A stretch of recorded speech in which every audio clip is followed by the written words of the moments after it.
পঞ্চগড় বোদা উপজেলায় হিন্দু সম্প্রদায়ের বাসন্তী পূজা উদযাপন। পঞ্চগড় থেকে তোতামিয়ার পাঠানো ভিডিও তথ্যচিত্রে দেখুন বিস্তারিত। পঞ্চগড় বোদা উপজেলার কালিয়াগঞ্জ ইউনিয়নের কালীতলা বন্যগ্রাম ডুংডুঙ্গি এলাকায় যুব সমাজের আয়োজনে রবিবার 6 এপ্রিল 2025 প্রতি বছরের ন্যায় এবারও সনাতন ধর্মাবলম্বীদের 3 দিন ব্যাপী বাসন্তী পূজা উদযাপন হয়েছে।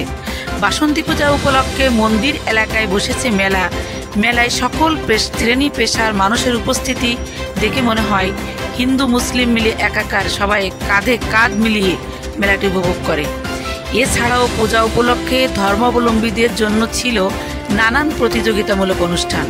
এ সময় উপস্থিত হয়ে বক্তব্য রাখেন বিএনপির কেন্দ্রীয় পল্লী উন্নয়ন বিষয়ক সম্পাদক, সদস্য সচিব ও পঞ্চগড় জেলা বিএনপি এর আলহাজ ফরাদ হোসেন আজাদ।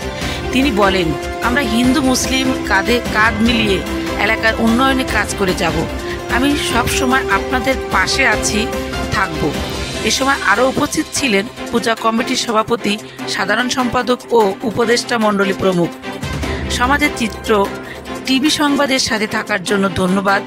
পরবর্তী সংবাদ শোনার আমন্ত্রণ রইল। সবার আগে আপনার এলাকার সংবাদ পেতে আমাদের চ্যানেলটিকে সাবস্ক্রাইব, লাইক, ফলো দিয়ে সাথে থাকুন।